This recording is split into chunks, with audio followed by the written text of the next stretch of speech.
जिसने कभी एक चींटी तक नहीं मारी, उसके हाथों मारा जाता बलशाली भीम। महाभारत युद्ध के बाद घटी थी ऐसी विचित्र घटना।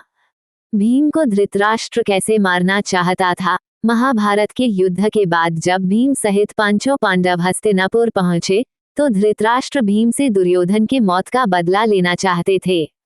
इस कारण से उन्होंने मन में प्रतिशोध की भावना रखते हुए भीम को गले लगाकर मारना चाहा था, लेकिन कृष्ण को ये बात पहले से पता थी, इसलिए उन्होंने एक लोहे की मूर्ति को नेत्रहीन धृतराष्ट्र के सामने रखवा दिया। आइए विस्तार से जानते हैं कृष्ण जी ने भीम की जान धृतराष्ट्र से कैसे बचाई थी। महाभारत के युद्ध में भगवान श्री कृष्ण ने धैर्य के साथ अर्जुन का सारथी बनकर उनका मार्गदर्शन किया। कुरुक्षेत्र की रणभूमि में कई विचित्र घटनाएं भी हुई, लेकिन भगवान श्री कृष्ण ने धैर्य के साथ चेहरे पर मुस्कान बनाए रखते हुए अपनी भूमिका निभाई। लेकिन महाभारत के युद्ध के बाद एक ऐसी घटना घटी थी, जिसे देखकर स्वयं भगवान कृष्ण भी गुस्से से तमतमा उठे थे। ये घटना ऐसी थी, जिसे देखने के बाद श्री कृष्ण न केवल क्रोधित हुए थे, बल्कि दूसरे ही क्षण वे भावुक हुए बिना भी नहीं रह पाए थे। आइए जानते हैं महाभारत के युद्ध के बाद कौन सी ऐसी घटना थी, जिसे देखकर श्री कृष्ण क्रोधित हो गए थे। कुरुक्षेत्र की रक्तरंजित युद्ध को जीतकर जब पांचों पांडव युधिष्ठिर, अर्जुन, भीम, नकुल और सहदेव, द्रौपदी सहित हस्तिनापुर पहुंचे, तो पूरे राज्य ने उनका स्वागत किया। भगवान श्री कृष्ण भी पांडवों के साथ हस्तिनापुर में आए थे। पांडवों के मन में विजय की खुशी तो थी, लेकिन मन में एक दुख भी था कि न्याय अन्याय के इस युद्ध में उन्हें अपने कौरव भाइयों, गुरु और वरिष्ठ जनों के साथ युद्ध करना पड़ा। पांडवों के मन में दुख था, लेकिन चेहरे पर संभाव लिए वे हस्तिनापुर में धृतराष्ट्र और गांधारी से मिलने के लिए पहुंचे। धृतराष्ट्र ने कभी भी अपने पुत्रों को गलत करने से नहीं रोका। ये धृतराष्ट्र का पुत्र मोहकी था, जिसकी वजह से दुर्योधन सहित बाकी कौरव अन्यायी बनते चले गए।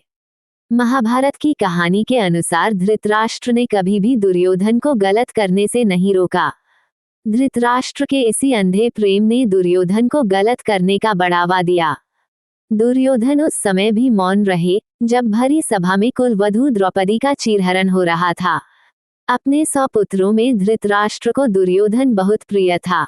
धृतराष्ट्र कुरुक्षेत्र की रणभूमि पर घटने वाली हर घटना का हाल संजय से जाना करते थे, क्योंकि संजय के पास दिव्य दृष्टि थी।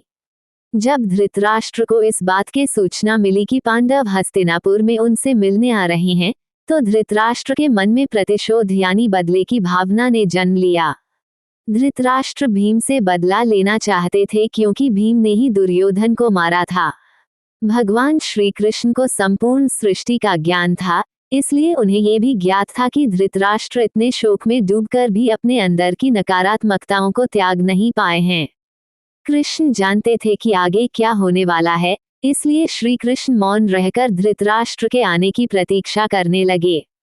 धृतराष्ट्र पांडवों के आगमन का समाचार पाकर महल के द्वार पर उपस्थित हो गए। मन में प्रतिशोध की भावना लिए धृतराष्ट्र ने सभी पांडवों का अभिनंदन किया। धृतराष्ट्र ने सबसे पहले भीम को गले लगाने की इच्छा प्रकट करते हुए कहा, तुम सभी मेरे अपने ही पुत्र हो, लेकिन भीम को लेकर मेरे मन में विशेष स्नेह है।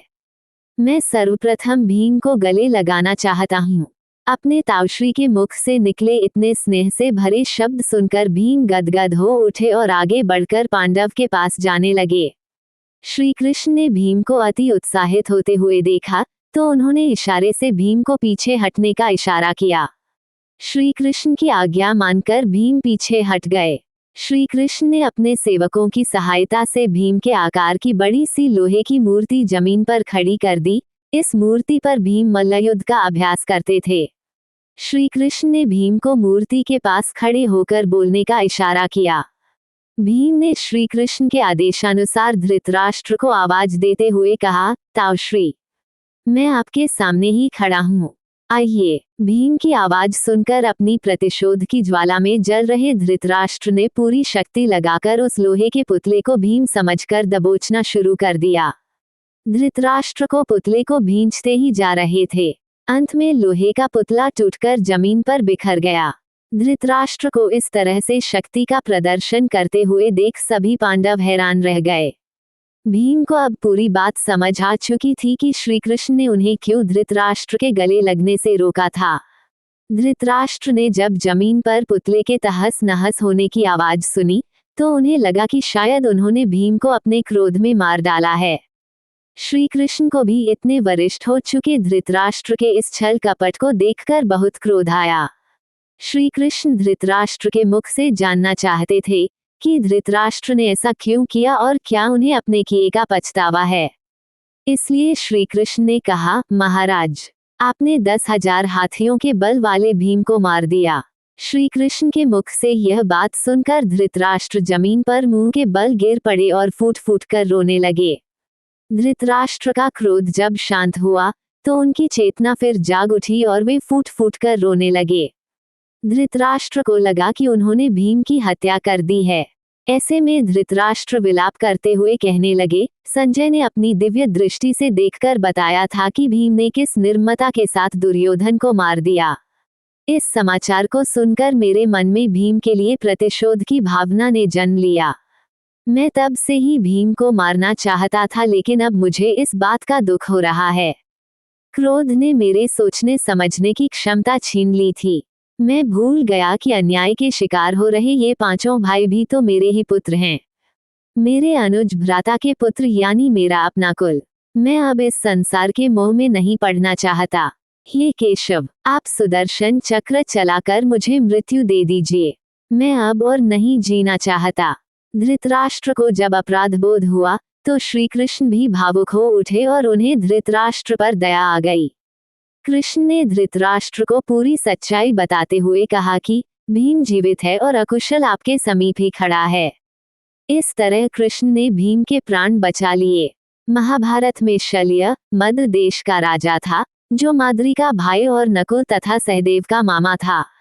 दुर्योधन ने छल से उसे कौरवों की ओर से युद्ध करने के लिए राजी कर लिया था। यहाँ शल्य के बारे में और जानकारी दी गई है। मद्र देश का राजा शल्य मद्र देश का राजा था, जो पांडवों की दूसरी माता माद्री का भाई था। नकुल और सहदेव का मामा शल्य नकुल और सहदेव का मामा था, जो माद्री के पुत्र थे। महारथी शल्य एक महान योद्धा और गदा चलाने में कुशल था। कौरवों की ओर से युद्ध। दुर्योधन ने शल्य को छल से कौरवों की ओर से युद्ध करने के लिए राजी कर लिया था। कर्ण का सारथी शल्य को कर्ण का सारथी बनाया गया था। शल्य ने कर्ण की मदद क्यों नहीं की? शल्य कर्ण के प्रति काफी वफादार थे, क्योंकि यह उनका धर्म था। लेकिन 17वें दिन चीजें बदल गईं जब अर्जुन और कर्ण के बीच अंतिम संघर्ष हुआ। शल्य को पता था कि उन्होंने कृष्ण से कर्ण का ध्यान भटकाने का वादा किया था। उन्होंने अपने मिशन की शुरुआत की। उन्होंने कर्ण को गलत सलाह देना शुरू कर दिया और अर्जुन की श्रेष्ठता की प्रशंसा करते रहे। शल्य का बेटा कौन था? 13वें दिन शल्य के पुत्र रुक्मांगद और रुक्मर्थ अभिमन्यु द्वारा मारे गए। शल्य खुद अभिमन्यु के हमलों के सामने असहाय है। 14वें दिन वह अर्जुन को जयद्रथ की ओर बढ़ने से रोकने की कोशिश करता है, लेकिन हार जाता है। इतनी बुरी तरह घायल हो जाता है कि वह बैठ भी नहीं पाता। मेरी यह जानकारी आपको अच्छी लगी हो तो मेरे चैनल को सब्सक्राइब करें, वीडियो को लाइक करें और कमेंट करें। धन्यवाद। राधे राधे।